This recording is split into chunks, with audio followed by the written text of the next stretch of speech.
it may be a little bit boring because it isn't something that is called e-discovery. So, what is e-discovery? For those of you that are lawyers, probably you understand what it is. For those of you that are not, let me just make sure something clear. I am not a lawyer and I don't want to be one. So I'm not intending to be one. I don't dream about being one. I don't have any desire to be one. So I am not a lawyer. This is not a legal advice. So this presentation doesn't provide you with legal advice. In fact, the only aspects that are going to be mentioned is something that it relates to some of the work that you may need to be aware of. This presentation is to motivate you to talk to your legal counsel about e-discovery. So if you wanted more, if after this presentation you want to go and then talk to a legal counsel and say, hey, am I really have to do all that? Do I really have to worry about the issues associated with this type of laws? To what extent do you have to be concerned about it? What you can do? What are the legal ramifications? All of that one, you probably need to talk to legal counsel. What I want is to give you an idea of what is coming. Now, Puerto Rico is probably also on the direction in which they are modifying the laws related to e-discovery. And what are those laws related to e-discovery? There is something that is called the Federal Rule of Civil Procedure and the Federal Rules of Evidence. The ones are federal rules and laws that they have established that they basically relate to digital evidence. How can you present digital evidence, and what is the process for the collection of digital evidence? All of that one is controlled by some of those laws. And basically, they start to play a role in the case that there is a lawsuit or something that is illegal, is a pending litigation, and then you know that after something cannot be resolved, then the legal process continues, and then you enter into a phase of the legal process that is called the discovery phase, and there's when people start exchanging and negotiations between the two legal representatives in order to find out all the evidence from both parties, because then all the evidence, right? Whatever evidence you have, you're accusing someone, you had to make it known, and whatever evidence the other individual had, it has to let you know about it. So, e-discovery rules can be divided into two of them. There are some rules that they govern in the process of producing electronically stored information. That's part of the Federal Rules of Civil Proceeding. And there are some rules that govern the quality of electronically stored information. Now, what is ESI? What is electronically stored information? It's everything that you can think about.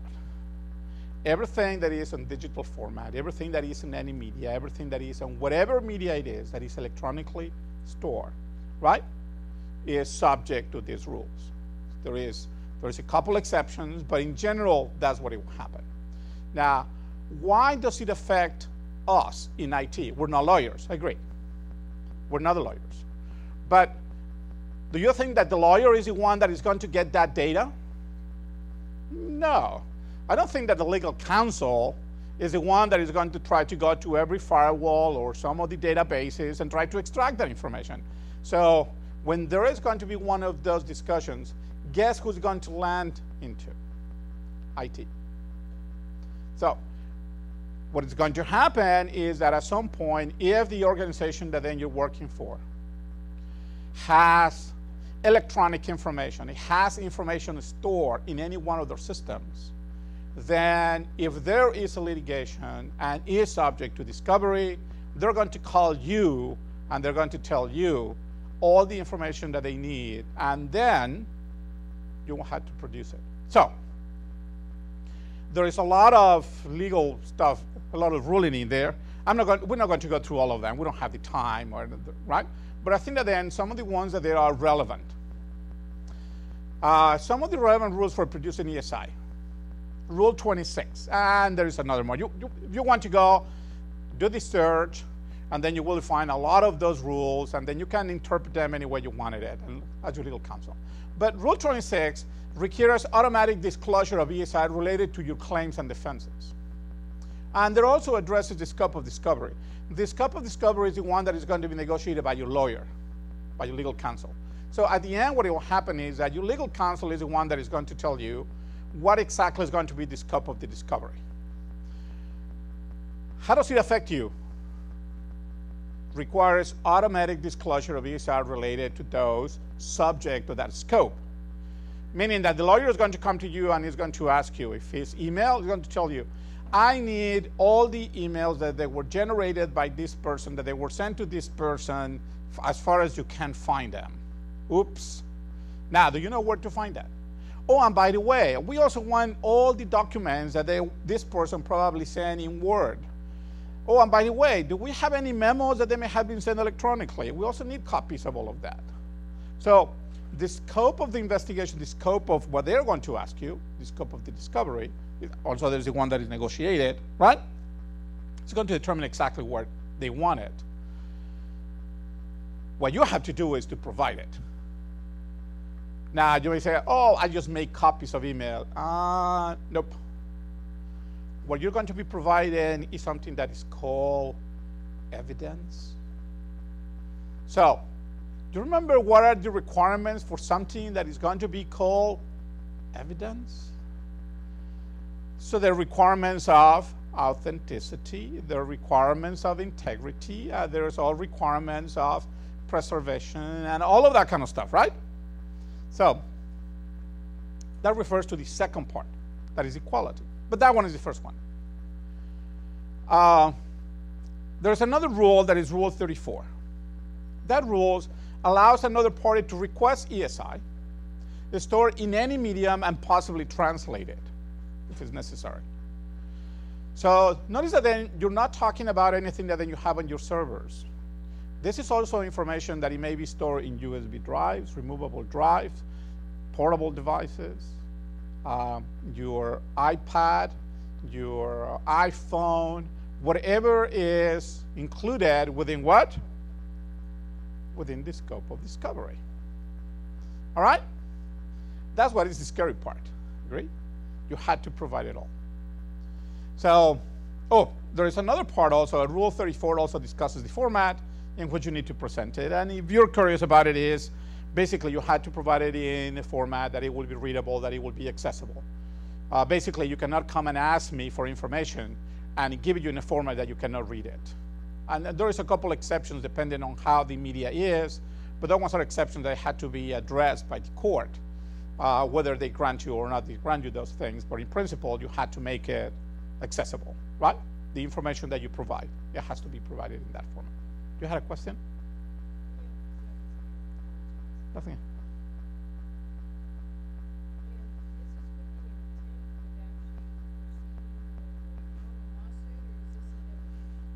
Oh, this one is before the deposition. This one is during the discovery phase.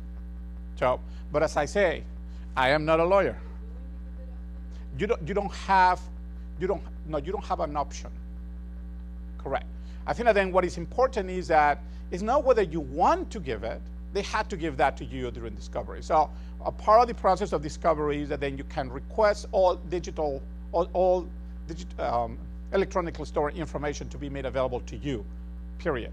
And that one is discussion between the lawyers, and they can argue about the scope of the, right? Or what it will be. But nonetheless, that one is negotiations, and when it comes to you, you have to provide that information. It's not that I don't want to. No, because this is not an option, right? Judges usually don't have that. So this one is something that is important. Why? Because we all have electronically stored what? Information. So that's the first part.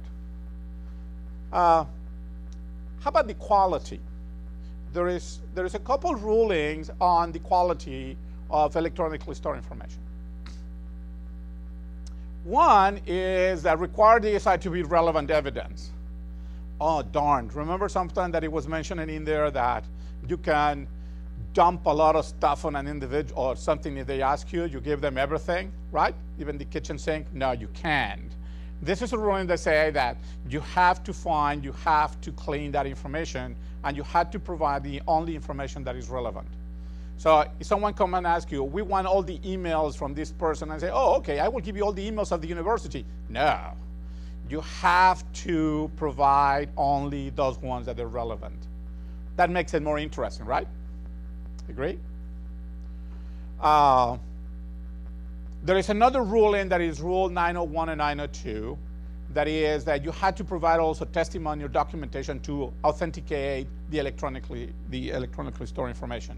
That means there is also rulings that talk about what it means to be authentic, when it can be authenticated, or how can it be authenticated. Because remember, one of the issues of providing that information is there has to be what? Authenticity, right? One of the criteria for evidence is that it had to be authentic, okay?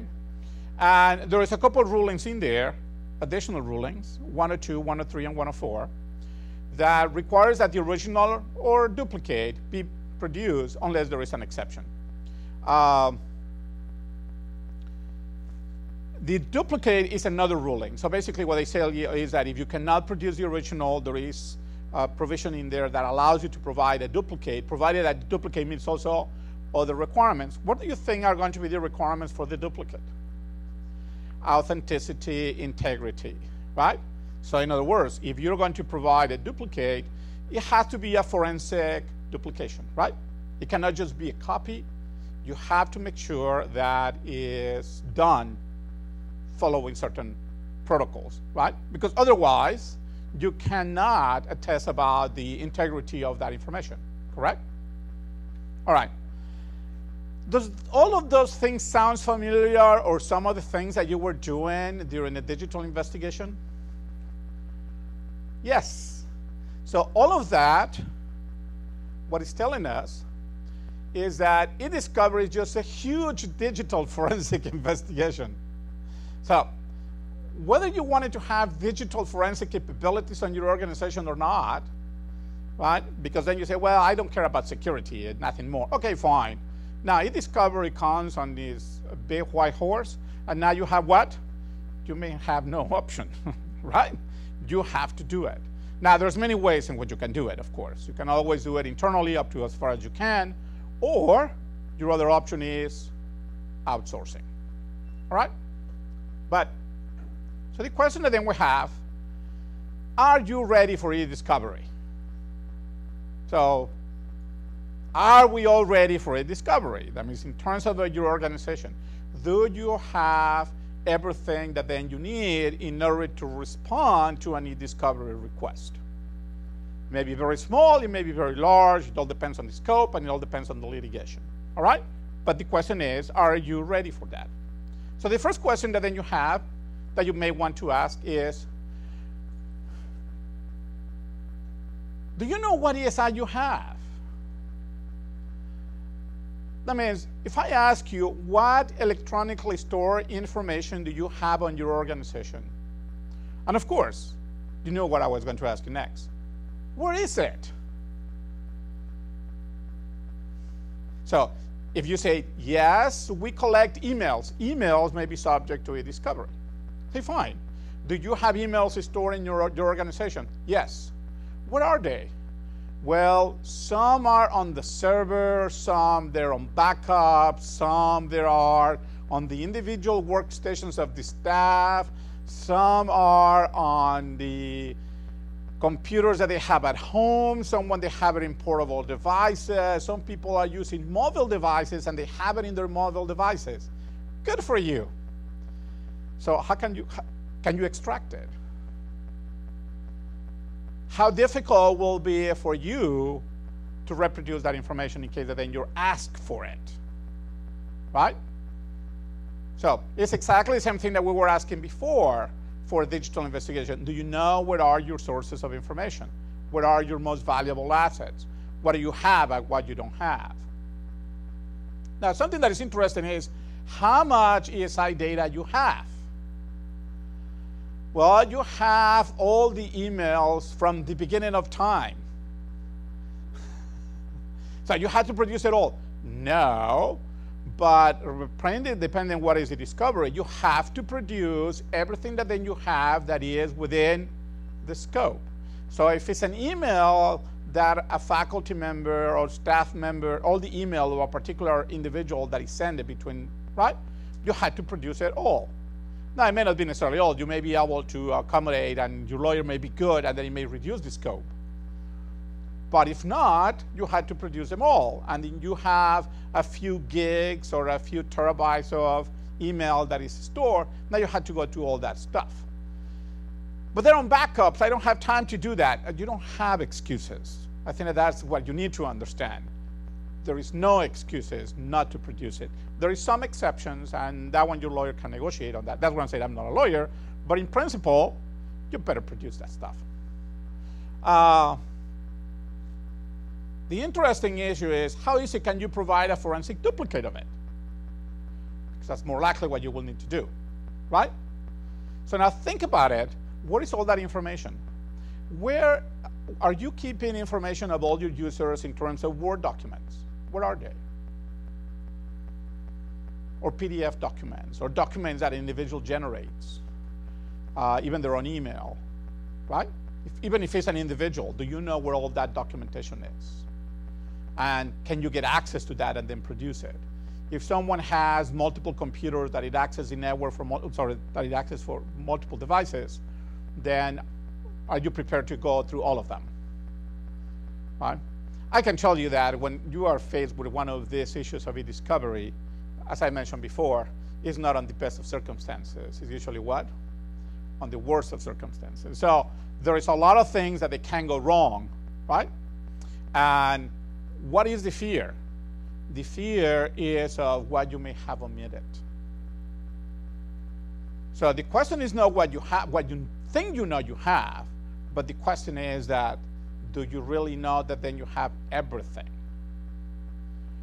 Because if there is an omission and you don't produce it, that brings a lot of other litigation. There's a lot of legal consequences that may come as a result. Because of course, do you think that the courts are going to believe you that, oh, you didn't know that it was there? I don't know. You may be very convincing. But think about it, right? That ones are the interesting discussions. That one is a discussion you have with your lawyer or with your priest. But it's not a time to have the discussion in this room. I'm sorry, I'm in television. All right. So it is very important to understand from the perspective of us. I mean, we are on IT. We are part of the infrastructure. We need to understand what we have with the information. Where is the information? How we do it? Where are we sending the information? How we storing it, and where it's being stored, and how easy it is to get to it. Now, so the question was that then we have done, now that you understand that, how can you get ready for e-discovery? Because that one is what is important. We need to get ready for e-discovery, right? And this one, I know that then you're going to see, oh, this sounds familiar. It's something that we saw in the morning. Yes. We go back again, but now is identify your valuable information assets, but now within that they will fit within the scope of ESI. Not everything that then you may have may be relevant to that, although some may be. I know that in a university you may want it to say, well, the course content that is developed by faculty may not be. Well, don't be so sure. You may have an issue, a legal issue of copyright infringement, of intellectual property. So can you think of something within your own area that is information that it may not be subject or that it may not be needed in case of a litigation? And if you start thinking about it, you will find out that there is very little that it may not be relevant, and that there is a huge lot that is what? That is relevant. Because almost everything that then you write in memorandums, communications, it has an impact on the business of your organization. And depending on the type of lawsuit, depends on the business that you are, all of that one may be subject to that. So this is another exercise in what you need to understand. Where is all your data? You need to understand what is valuable and what will be or could be subject to any one of those. Now, there are different areas of risk. right? We come back to something that is risk. So we come back to this ugly animal that is called risk management. Everything that then you do, whether in light of litigation or any one of the other things, is basically based on risk. What are the risks that then you're willing to take, or what is the risk that you may be subject if you do or you don't do something, correct? And because, as somebody pointed out, that means, can we do it all? The answer is, more likely you won't. So you have to really look at the most critical areas of your organization, the areas where you think that is going to be the most critical, and then those ones here that then you need to focus your attention in order to establish good plans, in order to be able to respond to some of those requests. So it's not everything. So you really need to be careful on where do you assume those areas of risk. I don't think that everyone will be able to do it all. And of course, you have to define a criteria for e-discovery of ESI, right? How you're going to be handling those requests, how they're going to be coming, how you're going to determine whether you're going to retain information or not, and how are you going to preserve it, how you're going to preserve it, where you're going to preserve it, right? So that then you're ready when someone requests it. Now, you may be lucky and no one requested it for a long time. You may be unlucky and then suddenly, bingo, you're asking for it. The other one is, remember, whatever you're going to produce has to be produced as evidence, correct? So it has to meet all that criteria. So if that one is going to be part of your infrastructure, yes? Yes? Correct. Oh, with all of this? Yes, there is. Correct. With terabytes of storage, gigabytes of storage, and people are storing a lot of stuff, and there is some requirements. And one of the issues that they come is, how long are you going to store something and how you're going to store it, right? In order to be, in any given time, that you can respond, once that you identify the areas of risk, that then you can respond to one of these requests. So in that sense, it's not that much different than what you were doing for doing digital investigations. You need to set up your infrastructure as a source of evidence. So you need to set up your infrastructure, right, in order to make sure that then you start storing and preserving information that it may be relevant to those areas of risk that then you identified for potential e-discovery, right? So one of those ones that is very popular is email, right? So how are we doing on email? That's an interesting question. Are we storing all the email that it comes and goes? Are we capturing it all? Do you capture it all, right? And it goes back to many other issues. That means is that, are all your employees using the email that it was provided by the organization, or you allow your employees to use Google or Gmail or Yahoo or their own personal one? And if that happened and you know it, how are you going to extract that? Because that one was business related. So there is a lot of implications on the requirements for e-discovery and impact also everything that then you do from the perspective of digital investigations, because it's the same nature. The information that then you need to provide is about the same nature, right? And that's what I was saying. Does this sound familiar? Yes, all of this one, we go back to the same thing. We haven't stopped talking about the same issue, right? That is the need to make sure that we have good processes to do digital investigation and digital forensics. So getting ready, what do you need to do? Well, you need to develop and implement e-discovery procedures. I think that then before we started that, I probably needed one more thing, that is,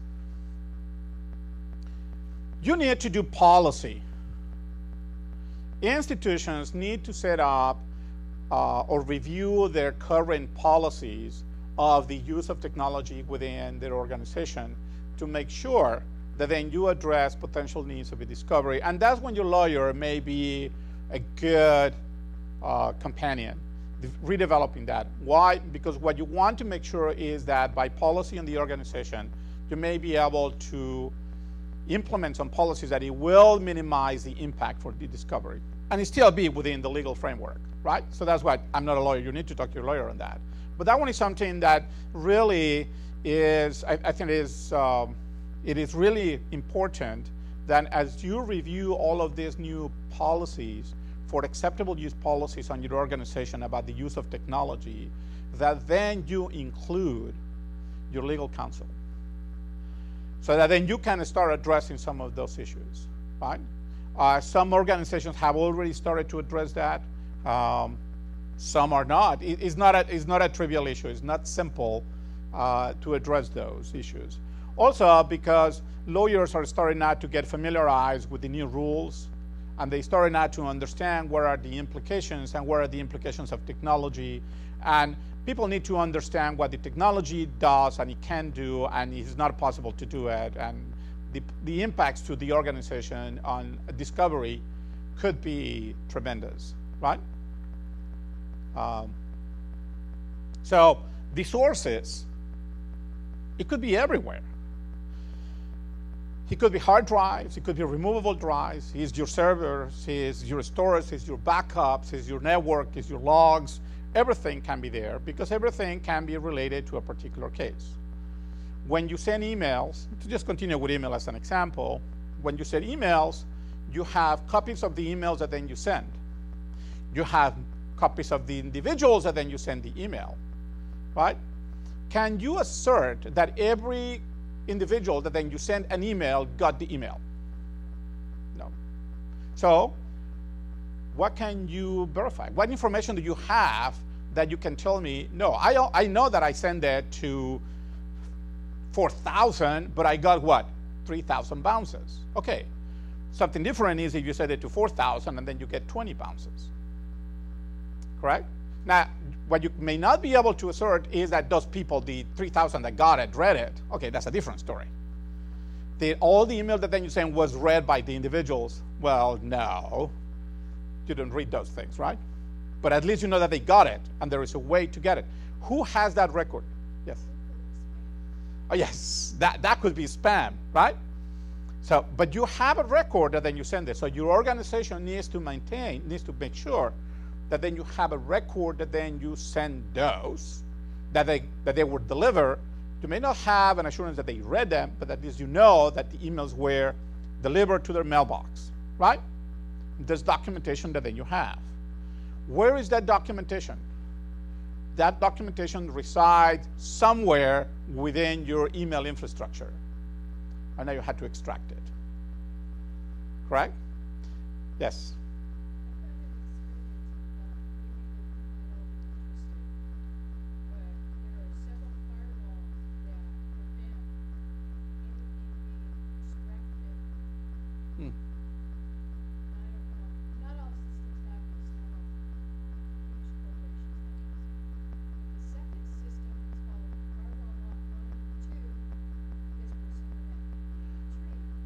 Correct. Some of these firewalls we maintain, for example, the connectivity, but usually, yes, they will maintain when the connectivity was established, how many connections, how many were sent, how many were received, and all of that. Yes. So there is, so you have those. The question is, within your organization, do you know where to find that information if you're being asked for? Can you extract it and can you reproduce it in a forensic sound way, right?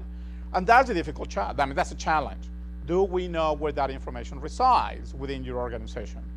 If you are not producing it, okay, what else are you going to do? So some people may destroy that, right? Or they don't keep that. And then the question is going to be, how come you didn't keep that? Well, that's an interesting question, right? So there is a lot of information that then you can find, right? That it could be your sources for electronically stored information, and then you had to identify those ones ahead of time. And that's what the risk assessment is all about. The other interesting part is the preservation. Again, we go back to digital evidence, right? You need to define, you develop your ESA collection procedures. Remember that in some of these cases, once then you are on this situation, more likely whoever collected is going to be scrutinized about the method of collection. So there is a good chance that if someone is not satisfied with the information you provided, they may question your methods of collection, in which case you may be called, right? Your lawyer will help you in that. But you need really to develop collections and collection procedures, documented procedures on how things are going to be collected, so that then you will eliminate any other possibility of any legal oops, right? Or oomphs, how do you call it? One of the other things that then you also need to do is to what? Maintain change of custody and maintain integrity. So, as you can see, we haven't moved too far away from digital investigations. Before, we were doing digital investigation as part of our incident response in order to address a couple concerns, security on the network. Now, you may be more required to do so just to be ready for one of these things. And the question is, how fast can you get ready into that? I mean, it's not that you're going to have a litigation right away, but you need to start, as organizations go, and you're as an IT, you need to start talking to your supervisors to make sure that if nothing else, you start talking about the need to develop some of these processes and procedures. That one was my statement on this slide. I'm not giving you legal counsel. I'm not giving you anything of that. I'm just trying to poke on you to see whether you can start the conversation and start moving ahead with implementing some of those possibilities. One of the other things that will happen is that don't try to develop procedures and put them into practice on your first e-discovery request, right? If you're trying to do that, you're going to be in big trouble, all right? So what you need to do is, you need to implement and test your plan before anything happens. If you already had some digital forensic investigations capabilities within your organization, you may be a little bit more likely to deal with that. And some organizations, when e-discovery came, many organizations were already geared towards collecting that information. They just need to modify it a little bit because they have already structured a program for digital investigations, all right? But nonetheless, I mean, it's slightly different, but it's about the same lines of thought. The other one was kind of optional. This is kind of mandatory. But that one is essentially if you want to prevent delays of cost of omissions. And yes?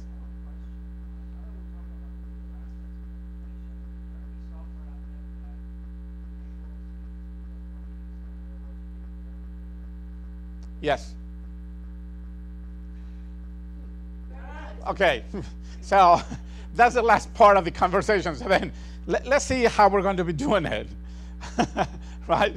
So but the first thing that you need, okay, that one is the ability from the technological perspective to do it. The question is whether you already have the procedures in place to be able to get it done in an efficient way.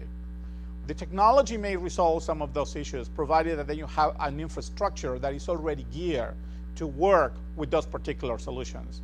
But if your infrastructure is not there to support those particular applications, it's never going to happen. I mean, it's still going to be more of a manual effort, right? It doesn't matter how you do it. So what is what you need to do? You need to set up an e-discovery response team, just like your computer incident response team. And you really need to clearly define roles and responsibilities for that team, all right? There is a couple of things that you may want to include in that team. Of course, who's the first one? Legal counsel, right? If there's someone that is going to be there, it better be him or her, right? Because now you really are walking on ice.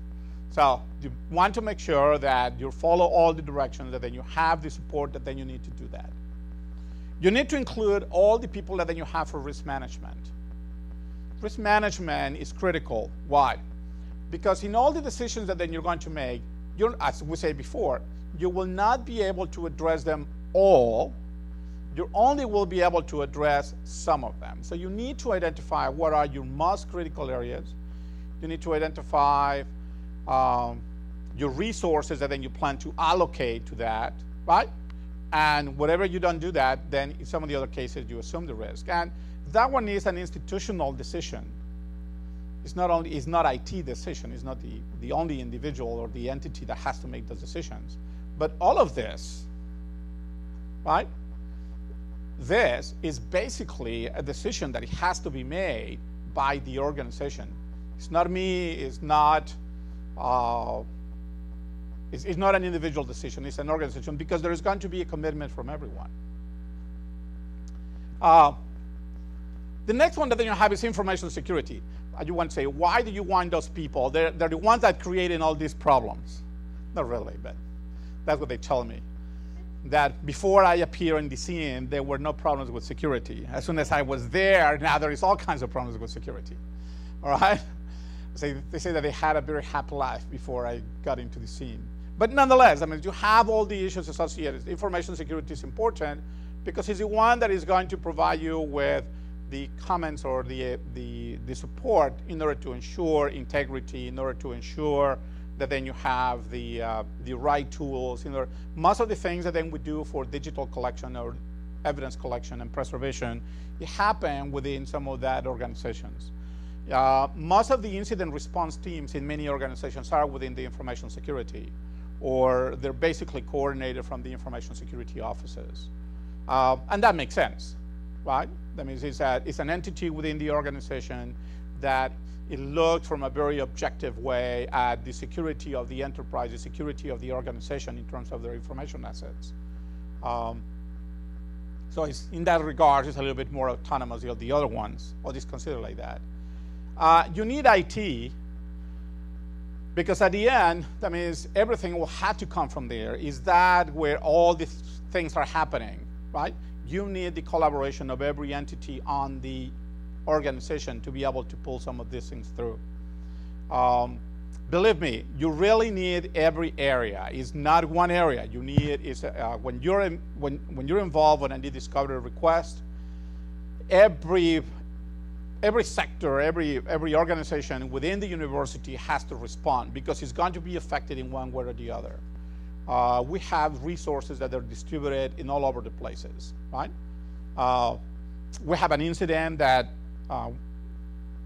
we were part of any discovery request within our system, and because it involved communications that they were to the students, it was incredible, all the areas that they were affected by the discovery process, because who sent communications to the students during that particular period of time? And think about it, in this university, who communicates with the students? Admissions, financial aid, student activities, that means all the different areas, right? IT in order to provide services to them. That means that there's all kinds of areas, right?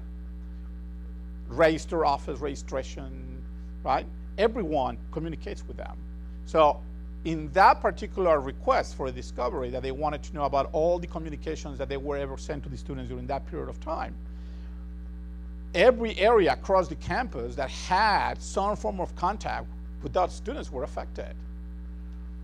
Graduate studies, people in special programs, and everyone had to find out that that was a painful process, try to identify where were all those sources of investigation. So even though we already have some mechanisms in place to do it, let me tell you, the experience was a painful experience, right? Well, it's not a painful, but yeah, it was painful. But anyway, because it affected a large number of people, so it was difficult because then you needed to coordinate with many other sectors within the campus, many different areas of the campus, in order to be able to respond to what could be considered a very simple request, right?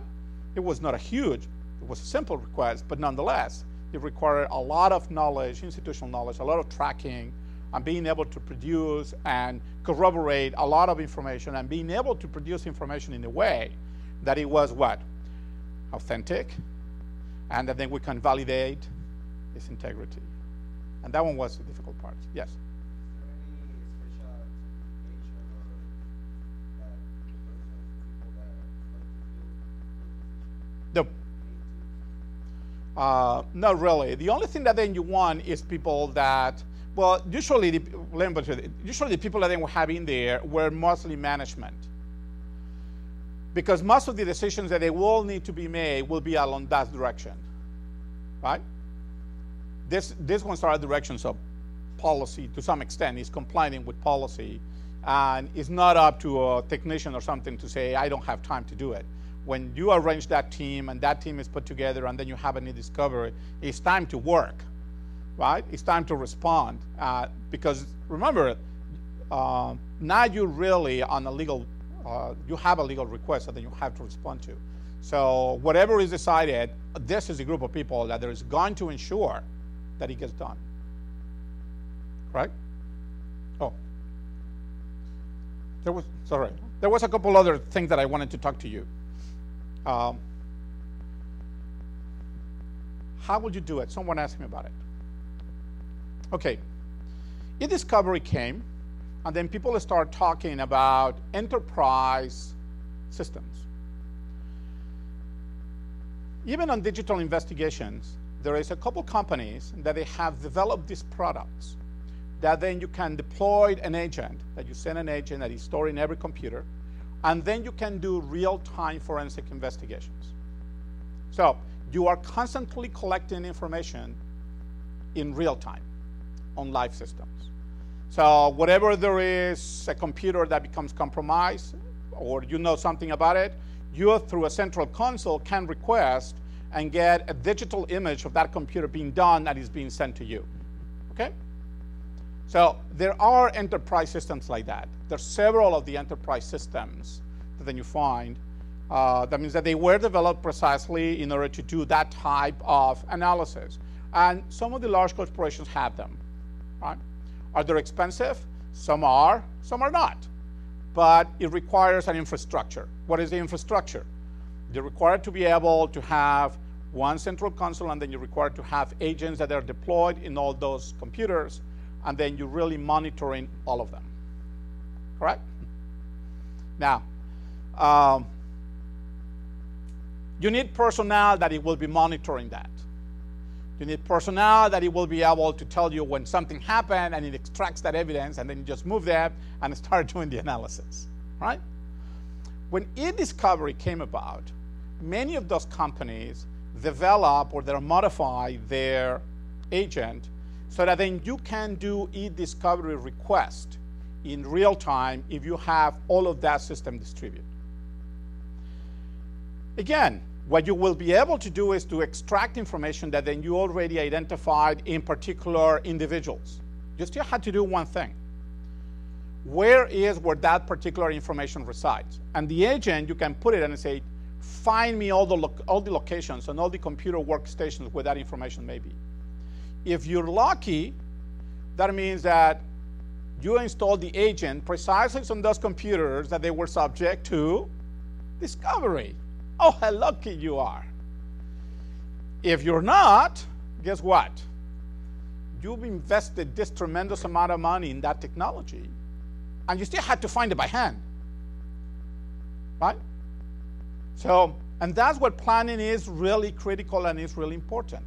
Do you know where is more likely that to happen? Where are the areas of risk? And if you think so, then you can invest the money, right, in those areas. But keep in mind, there is going to be other areas that you may be subject to other e-discovery requests where you don't have that part of the infrastructure installed.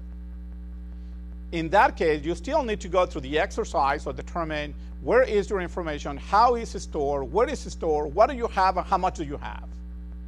Now, I'm telling you something about how much do you have. We all know about retention policies. Now, do you know about the retention policy on your own organization? What is the retention policy within your organization for different type of documents? Email. Do you know what is the retention policy for your own email?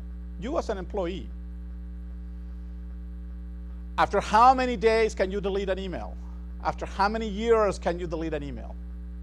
So an email that then you gave from a student into a course that is related to the course, when does that email expires? I know, no one knows. Now, really? Now, if it's after 1 year, is after the student graduated or after 1 year of the last time that then you had a communication with the student, because that one is the time after which that time they cannot submit grade grievance. That means there is a process for all of that, right? Now, if you don't delete them, well, when was the last time that then you delete email? So the problem, one of the problems I think we have, and I think that is also most important, is from the perspective of policies. Do we as an individuals understand the responsibility for retention of information? Because if there is one thing that it can really affect or it can increase the liability of the organization, is the lack of the institution to implement or comply with its own retention policies. During an e-discovery, a lot of information may be discovered, right? Everything that is available. If you don't have clear policies and then clear procedures that then you're complying with for the retention and the disposition of information. One is the retention, agree. I retain it for 7 years, or I retain it for 3 years, agree. Now, what is the other part that it comes after retention? Disposition. Are you really removing information after 3 years? Or after the time that the policy mandates? So one of the issues that people are really looking, even before they go into the implementation of any technologies, is one, review your policies for retention and disposition, right? Review your policies for backups and any one of those other ones, disaster recovery, because that's the other area where you're going to have them. Make sure that all of those are consistent. And then the other one is make sure that everyone complies with those policies within the organization. In that case, the technology that you may want to invest is not necessarily on the e-discovery technologies, but in technologies that they will ensure that I comply with my retention and disposition of information. Because that one will be uniform across the organization. And then, of course, then the other one is all of those technical solutions that it will help me to do that. So, what has been the dynamics on e-discovery?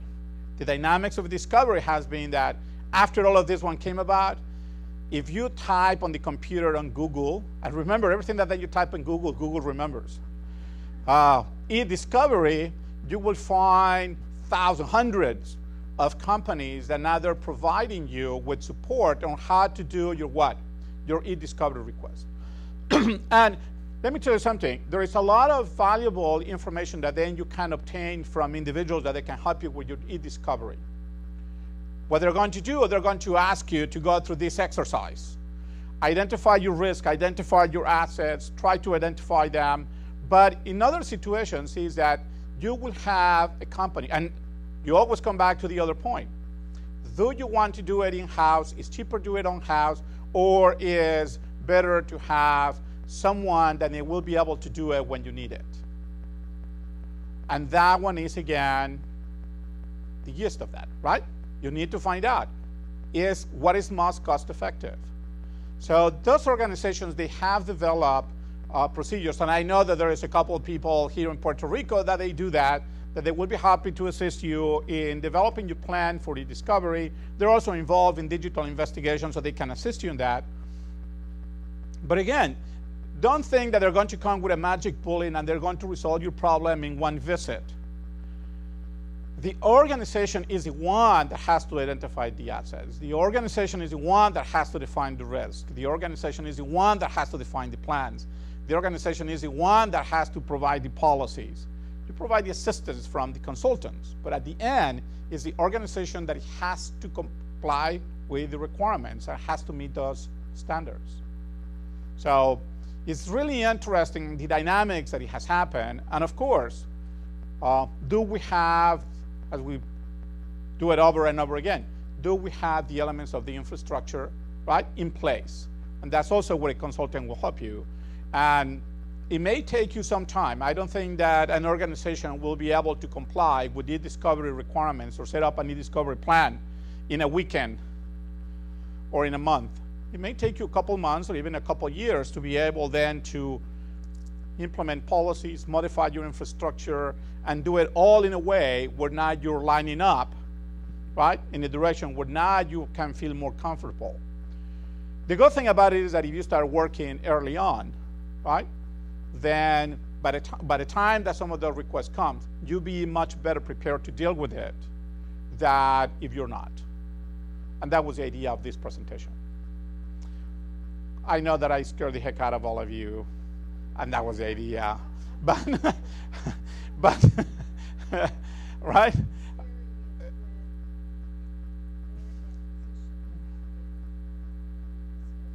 Correct. Or large, yes. It's not ready. Yeah, the most scary part is when you get a request and then you know that then you're not ready. You start thinking about it, then you start looking at how can you get ready, what are the elements that you need to put into place. It's not really, it doesn't take, how can I say it, is a lot to understand what you require to do from the perspective of the collection of information, or identifying the information. It's just sitting down and really start thinking about it. And if nothing else, after you do the exercise, you will get to know yourself much better than anybody else in terms of the organization, in terms of your own practices, and your own policies with IT. That awareness and that self-training is extremely valuable when it comes to deal with our responsibility to comply with some of those new requirements in terms of providing information. So, I mean, there's a lot of benefits for an organization to go through this exercise. I see it that way, right? If you haven't done it, it's going to help you a lot.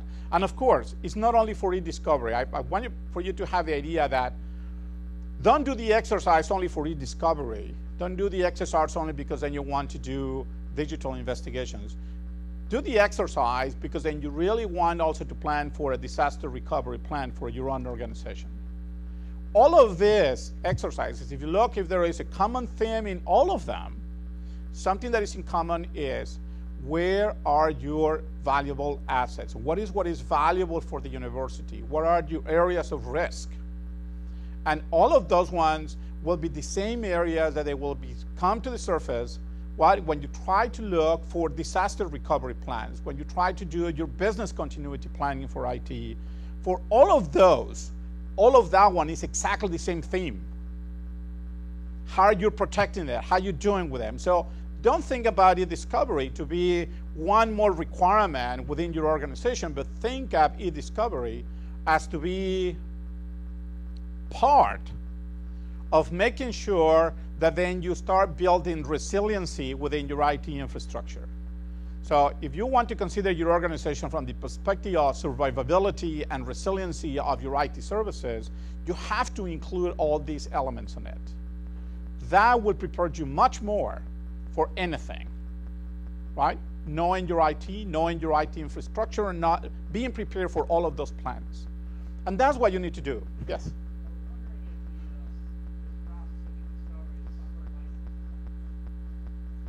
Yes. Yes. Everything is involved in that. And in fact, that may be another point. I mean, I know that there's some organizations that are concerned about it, right? Your licensing of software.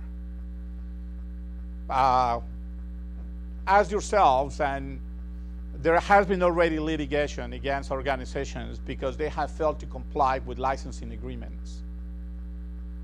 So, one of the discoveries could be, okay, provide to me where all those areas where you have these softwares installed.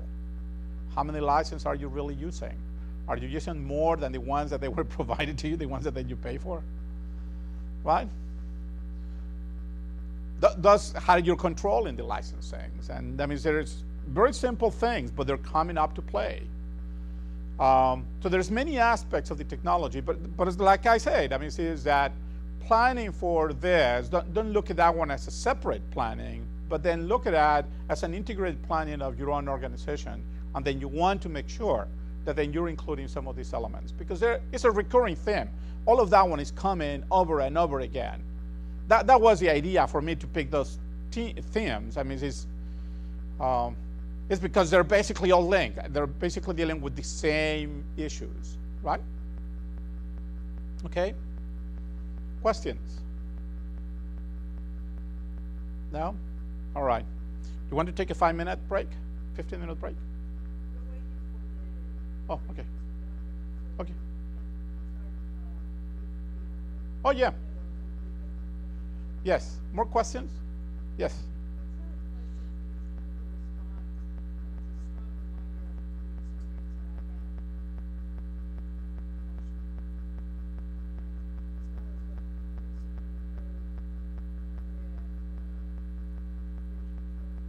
Mm.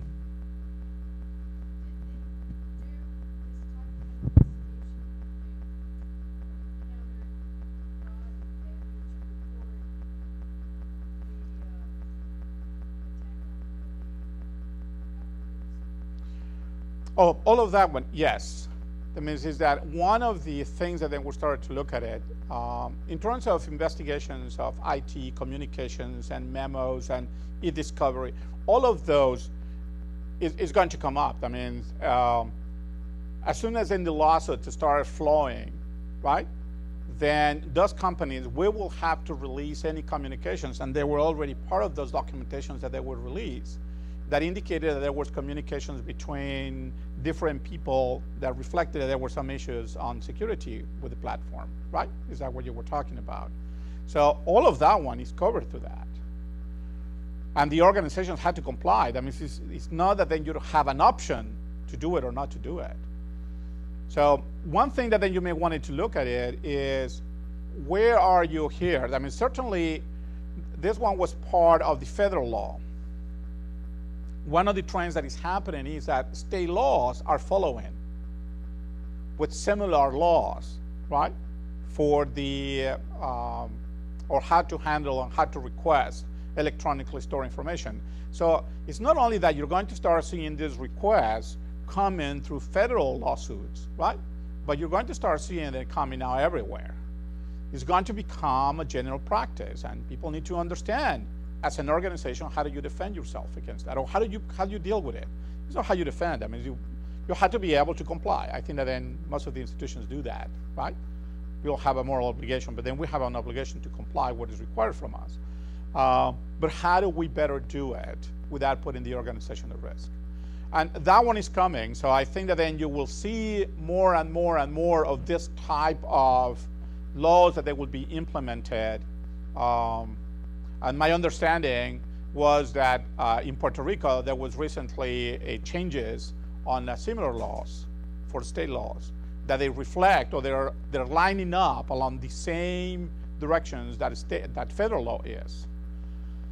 So if you didn't know about it, look for it. It will be interesting for you to read about it, right? And every other state is also looking into similar forms of handling electronically stored information. But you can see that, okay, one of the things that we're going to be talking later is, how will this change when then we go to the cloud? So if you start thinking about outsourcing, right? Outsourcing some of your IT services. What are the consequences of all of this as you outsource any one of your services? It's not that the service will not be there. The service will be there. But then the question is, if you need to comply with any one of these requests, how are you going to plan to do it? What is going to happen? Will you be able to comply? Or will the company will be able to assist you to comply with one of these requests? Right? Those ones are I think that there's some of the issues that they're starting to come up, and people need to start thinking more seriously about it. In particular, people at your positions, that then you are on IT, that then you're in management, and then you're making some of the decisions, that then you're taking some considerations in order to move either to virtual environments, to the cloud, or any one of those things, right? How will that impact all your incident response processes? And this, if any, right? Or how can you use it to your advantage? I think that that's the other view is, don't look at that one to be something negative, but then take a look at that one and say, is that, okay, I agree. I cannot do it with my current infrastructure. I cannot do it with my current system. Can I get better? Right? Okay, can I do it right now? Okay, can I move and then do it right? making sure that now this time you do it with the proper planning, that then you do it with the proper criteria, that then you take in consideration everything that you have been talking about.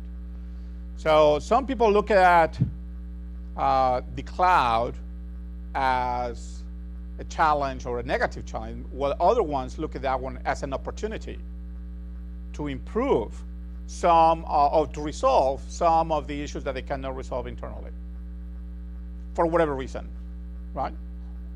So it's very different perspectives. More questions? No? Okay, before we go there, okay. You know, they should know that they don't let me talk too much. Okay.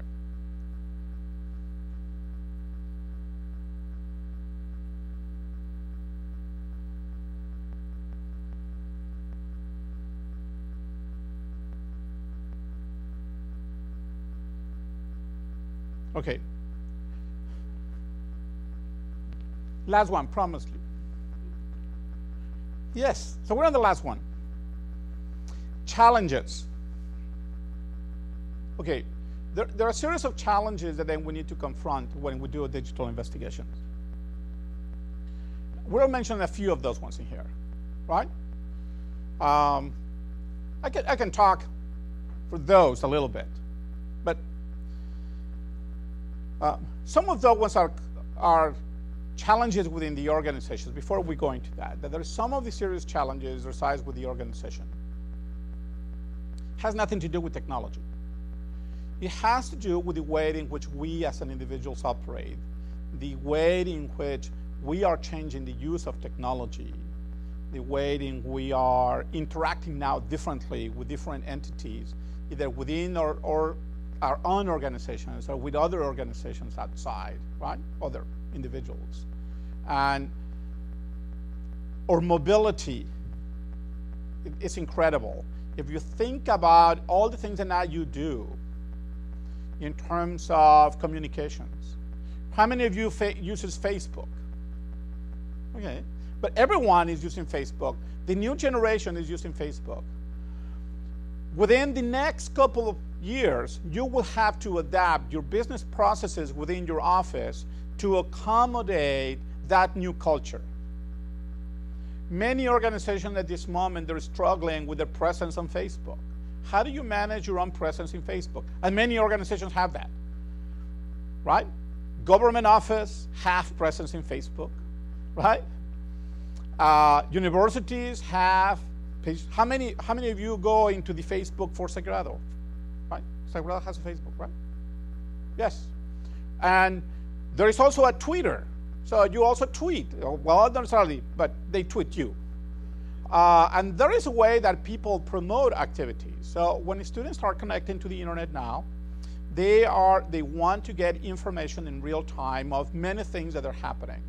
So organizations, universities, or many others are finding out that the way to stay in contact with the people that have an interest with their organization is through any one of those mechanisms.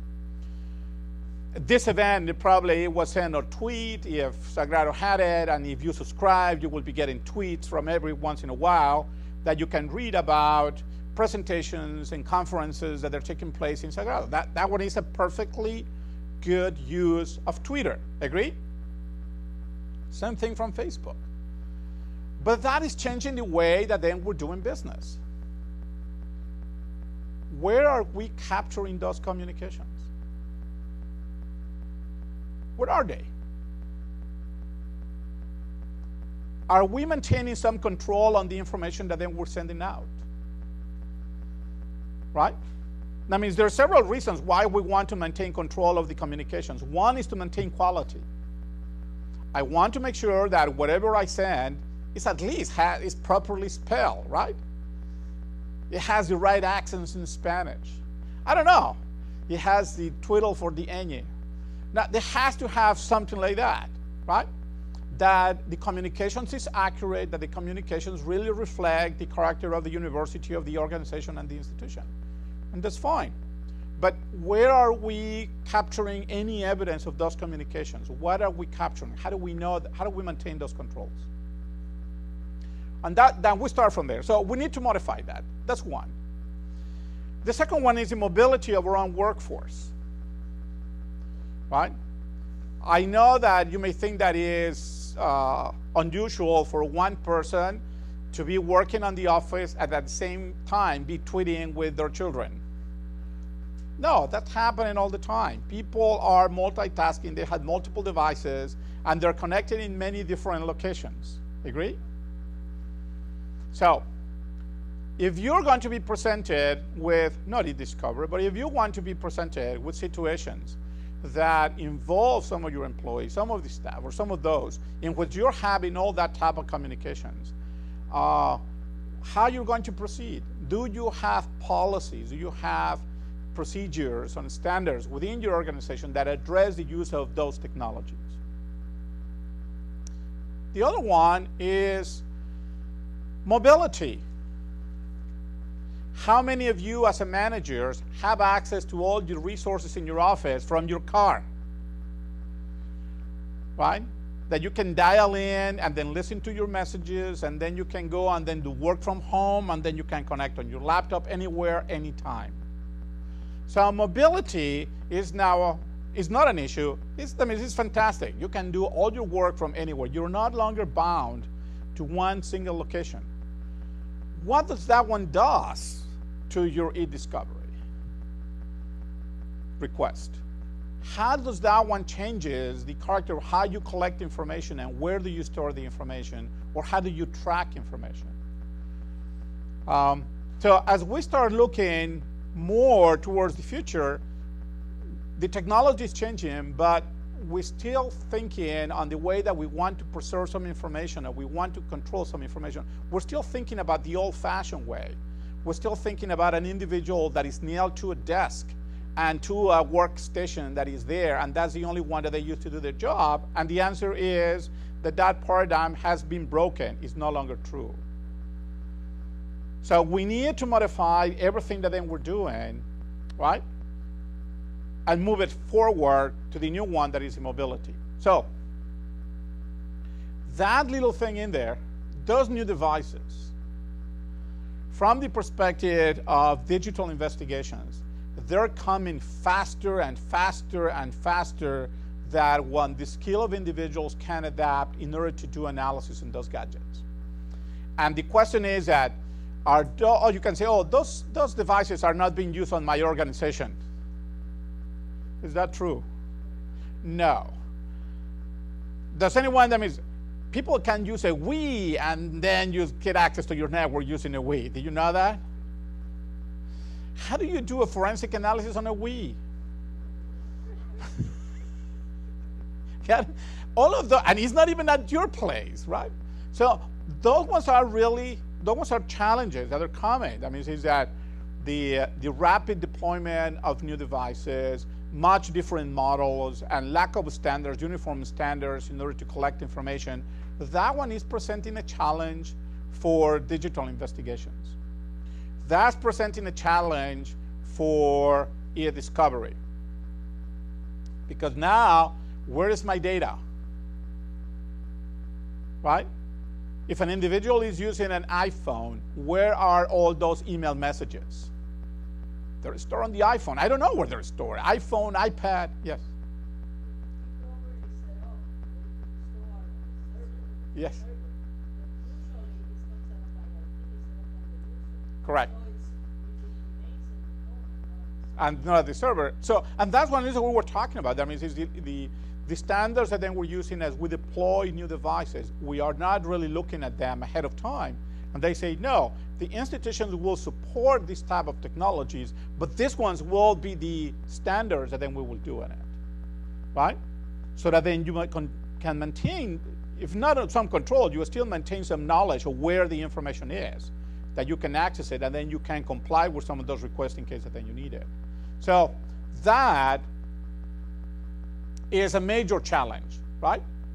We don't have adequate tools. I mean, there are going to be.